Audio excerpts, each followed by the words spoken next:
नमस्कार, मैं हूं आपके साथ मोहम्मद शाह फैसल और आप देख रहे हैं A to Z यूपी खास। और हमारे चैनल और हमारे दर्शकों के लिए बहुत ही खास दिन है कि हमारे चैनल पे हमारे दर्शकों के बीच में स्वामी जी मौजूद हैं और हम स्वामी जी का हार्दिक स्वागत करते हैं अपने चैनल पर। आपको भी चिरंजीवी भवा। धन्यवाद स्वामी जी। स्वामी जी का स्वागत करते हुए हम स्वामी जी से जानना चाहेंगे, स्वामी जी आप अपने जीवन के सबसे पहले अनछुए पहलुओं के बारे में बताएं। आप अपने जीवन में कहाँ से इन सारी चीज़ों की शुरुआत किए थे? मैं Rishikesh divine love society Shivanand आश्रम से मैंने शुरू की थी और मेरे बहुत प्रिय बड़े गुरु भाई थे स्वामी सत्यानंद जी, उनके साथ बहुत समय गुजारा और उनके बाद स्वामी वेदानंद जी के भी साथ गुजारा। मैं योग के विषय में बहुत ही गहरे अध्ययन रखता हूँ और योग हम क्यों करें इस पर परिचर्चा हम पहले करते हैं। योग तो ऐसी चीज़ है कि आपको परमात्मा से मिलावे न मिलावे, लेकिन स्वास्थ्य तो जरूर रखेगा, स्वस्थ जरूर रखेगा। और जब हम स्वस्थ रहेंगे तो लेबर करेंगे तो मनी होगा। तो मैं एक खास बात बताऊं कि स्वामी जी आपकी एज करीब 100 के ऊपर हो रही है। 7/5/1921 की जन्म है, 102 ईयर्स चल रहे हैं। और ये एक अपने आप में योग का ही कमाल कहा जाएगा कि जो स्वामी जी के पीछे बिल्डिंग है वो करीब 4 माले की बिल्डिंग है और 5 माले की बिल्डिंग है, क्षमा करें। तो स्वामी जी के पीछे जो 5 माले की बिल्डिंग है, स्वामी जी यहाँ पे रहते हैं और 5 माले की बिल्डिंग को दिन में कितनी बार ऊपर नीचे करते हैं वो स्वामी जी खुद बताते हैं इन चीज़ों को। जबकि आम जनमानस जो व्यक्ति योगा से अनछुए हुए हैं वो अगर एक बार 5 माले की बिल्डिंग पर चढ़ दें तो 1 घंटा कम से कम उनको सांस लेने में दिक्कत होने लगेगी और सांसें फूलने लगती हैं। जैसे मैं पहली बार जब यहाँ पे पहुँचा था और 5 माले की बिल्डिंग में स्वामी जी से मिलने के लिए पहुँचा था तो मेरी सांसें काफ़ी फूल रही थी, जबकि मेरी और स्वामी जी के एज में बहुत ज़मीन आसमान का फ़र्क है। मैं अभी बिल्कुल यंग हूँ और स्वामी जी 100 ईयर क्रॉस कर चुके हैं। उसके बाद से भी ये योगा का ही खास मतलब यूँ कहा जाए कि योगा का ही देन है कि 100 ईयर्स होने के बाद से भी 5 माले की बिल्डिंग को दिन में कई बार अप डाउन करते रहते हैं और आगे हम बढ़ते हैं। और आपको मैं यहाँ की चीज़ों के बारे में बताऊं कि ये जो जगह है, इस जगह स्वामी जी के इस भवन के ठीक बगल में पीछे बाउंड्री के पीछे मेडिकल कॉलेज सोनभद्र का मेडिकल कॉलेज भी बन रहा है, जिसे आप देख सकते हैं। मैं अभी आपको दिखाऊंगा कि किस तरह से सारी मेडिकल कॉलेज की बिल्डिंग बन रही है, जो करीब 2300 करोड़ की लागत के आसपास इसकी सरकारी बजट है जिसको तैयार किया जा रहा है और अभी कम से कम 2-3 साल लगेंगे इसको बनने में। स्वामी जी आप ये जो पूरा बिल्डिंग बना रहे हैं और गेस्ट हाउस बना रहे हैं, इसको मैं योग रिसर्च सेंटर बनाना चाहता हूँ।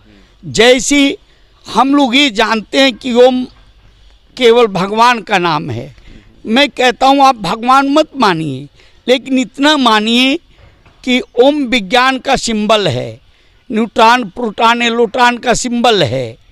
इसके बाद अल्फा गामा बीटा थीटा, फिर आते हैं तो 055 में आ जाएंगे। लेकिन यदि योग को सही से गहन से अध्ययन करिए तो लोगों ने कहा कृष्ण को 1600 रानियाँ थी, किसी ने कहा 16,000 थी, किसी ने कहा नहीं 8 पट रानियाँ थी, नहीं 1600 रानियाँ बताई गई और 8 पट रानियाँ। इसका मतलब हमारे बॉडी में 1600 नाड़ी थी पहले, अब 1400 रह गए और 8 पट रानियाँ थी, यानी 8 कुंडलिनी है। कुंडलिनी का 8 चक्र हैं। कुंडली शक्ति मूलाधार में निवास करती है। जब हम कुंडली को जागृत करते हैं और जब शहद दल कमल में प्रवेश करता है तो शिव और शक्ति का मिलय मानते हैं। यानी शिव मीन्स बहुत से गाने वाले गा देते हैं कि शिव तो भंगेरी है, नहीं, शिव का अर्थ है चेतना की प्रकाष्ठा, और शक्ति मीन्स ऊर्जा, ये दोनों का मिलय होता है। योग रिसर्च सेंटर इसको आप डेवलप करना चाह रहे हैं, तो करीब करीब अगर स्ट्रक्चर के हिसाब से देखा जाए, भवन के हिसाब से देखा जाए, तो वो तो करीब करीब पूरा आपका तैयार हो चुका है, बन चुका है। और योग सीखने के लिए आएंगे तो वो विशेष संप्रदाय से संबंधित रहेंगे या हर संप्रदाय के लोग इसमें रहेंगे? एक जैसे स्कूल में एक विद्यार्थी जैसे पढ़ते हैं, इसको स्पष्ट करिएगा। योग में संप्रदाय नहीं देखा जाता। योग में जो भी स्वास्थ्य के लिए चाहे योग का लाभ उठाने आवे, उसको योग सिखाया जाता है। क्यों कि योग जो जानेगा वो स्वस्थ अवश्य रहेगा। इतना ही नहीं, जैसी सनातन में कहा गया, हिंदू संस्कृति में कहा गया कि 33 करोड़ देवी देवता हैं। भाई, इसको तुम यदि गहरे से अध्ययन करोगे योग में, तो हमारे बॉडीज में 33 करोड़ सेल हैं। आज हमें मेडिसिन की ज़रूरत पड़ रहा है, लेकिन आगे ये खोज हो तो मेडिसिन की कोई ज़रूरत नहीं है। और खोज चल भी रहे हैं कि यदि हमारी पेनक्रियाज की सेल मुख्य रूप से खराब हुआ तो उसकी वो उप सेल को वहाँ ऑपरेट करके डाल दिए जाएंगे, फिर पेनक्रियाज ठीक हो गया। लेकिन योग में यदि आप गहरे जानकार हो गए तो आपको आत्मशक्ति के द्वारा ही बहुत से रोगों को ठीक कर सकते हैं। ठीक उसी प्रकार से कि हमारे ब्रेन की सुरक्षा कवच जो है वो सफ़ेद एक धातु की तरह है, रसायन पदार्थ है, और हमारे ब्रेन में 7 छेदें हैं, जिसको मेडिकल साइंस 7 होल कहता है, 7 पॉइंट कहता है। और उससे घूमकर सारी बॉडी के हर अंग अंग में प्राण संचार होता है।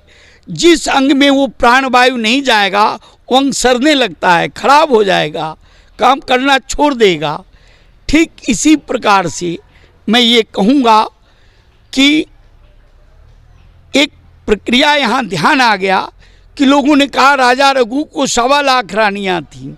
अरे ऐसा नहीं थी।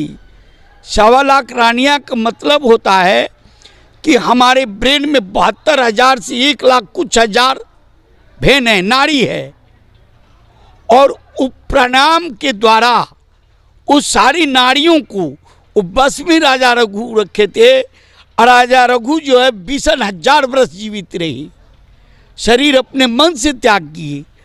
तो इस तरह से प्राणायाम द्वारा, योग के द्वारा ये शरीर को ही नहीं, मन पर भी बस किया जाएगा और प्राण पर भी बस किया जाएगा। और मैं जो सिखाता हूँ उस योग में और आज योग में, आज जो योगासन प्राणायाम सिखाया जाता है उसमें एक्सरसाइज मिक्स हो जा रहा है। अब पहले जो सिखाया जाता था योगासन में कहीं भी एक्सरसाइज मिक्स नहीं होता था। तो ये बड़ी मज़ेदार चीज़ है कि जैसे स्वामी जी बता रहे हैं कि योगा, आज जो योगा सिखा रहे हैं उसमें एक्सरसाइज मिक्स कर देते हैं। तो ये बड़ा इंटरेस्टिंग होगा स्वामी जी से जानना कि योगा और एक्सरसाइज किस तरह से अलग होता है। ये बताएं, बाबा रामदेव जी जो एक्सरसाइज सिखाते हैं, मतलब योगा सिखाते हैं, और आज के टाइम में वो योगा से कम और एक उद्योगपति, एक बिजनेसमैन के तौर पे ज़्यादा जाने लगे हैं। उनका हर क्षेत्र में बिजनेस है। कोई भी ऐसी प्रोडक्ट शायद ही अब बची हो भारत में जो उनकी कंपनी ना बनाती हो। इस पर आप क्या कहना चाहेंगे?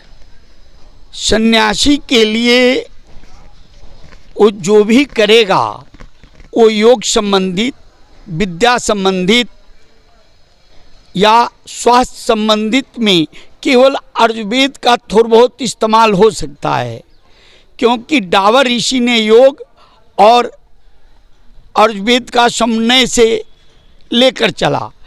परंतु हम योग का पुस्तक लिखकर उसको बेच सकते हैं, लेकिन हम दवाइयाँ बनाकर बेचने का मेरा अधिकार नहीं होता।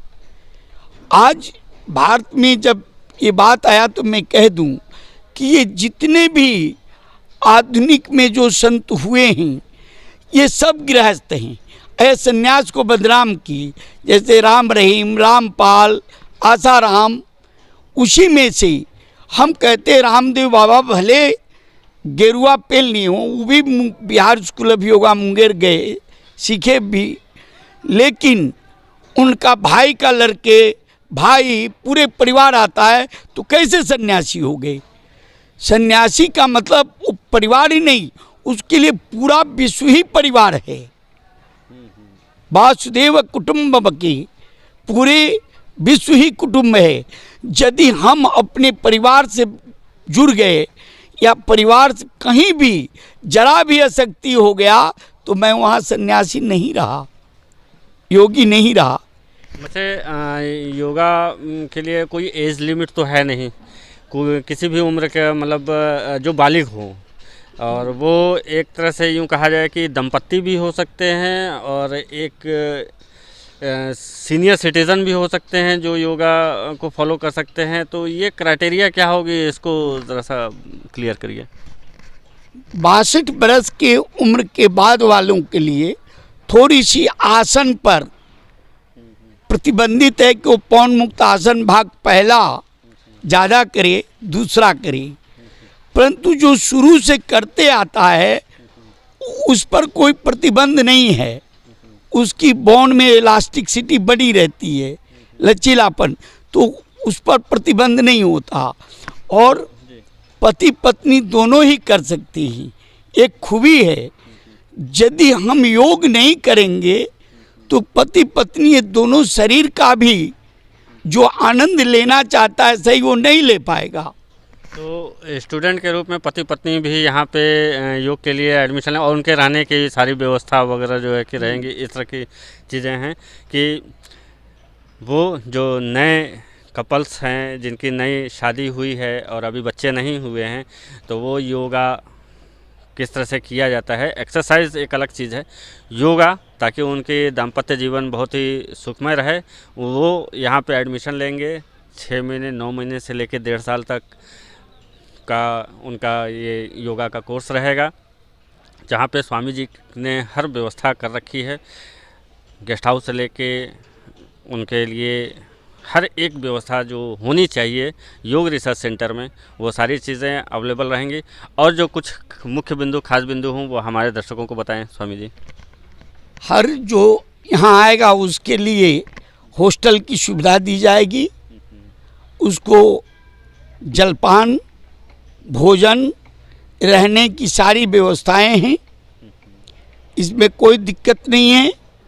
परंतु एक चीज़ पीछे छुटी जा रही है कि आसन और एक्सरसाइज में क्या अंतर है। पातंजल ऋषि ने लिखा है पातंजलि योग दर्शन में, स्थिरम सुखनम आसनम, एक स्थिति में ज़्यादा से ज़्यादा समय तक रहा जाए सुखपूर्वक, उसी का नाम आसन है।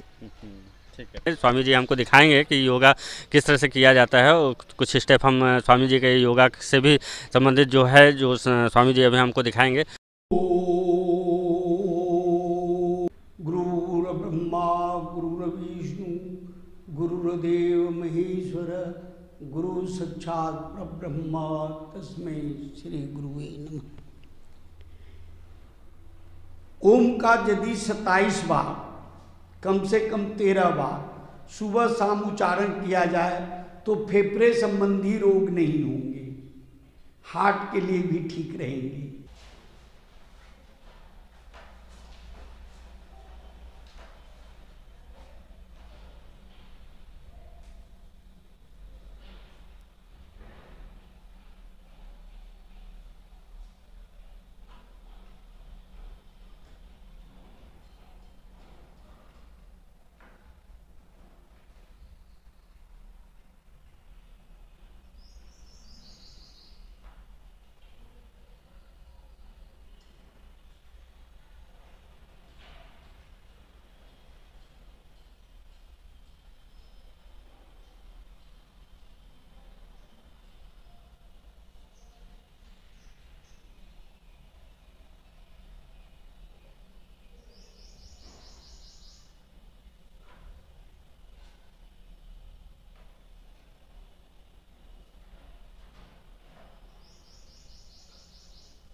स्वामी जी हमें अपने योग रिसर्च सेंटर के बारे में काफ़ी महत्वपूर्ण जानकारी दिए। और स्वामी जी, आपका हमारे चैनल पर आने के लिए स्वागत है, हार्दिक अभिनंदन है। मैं आपको चैनल को आशीर्वाद देता हूँ कि और प्रगति करेगा।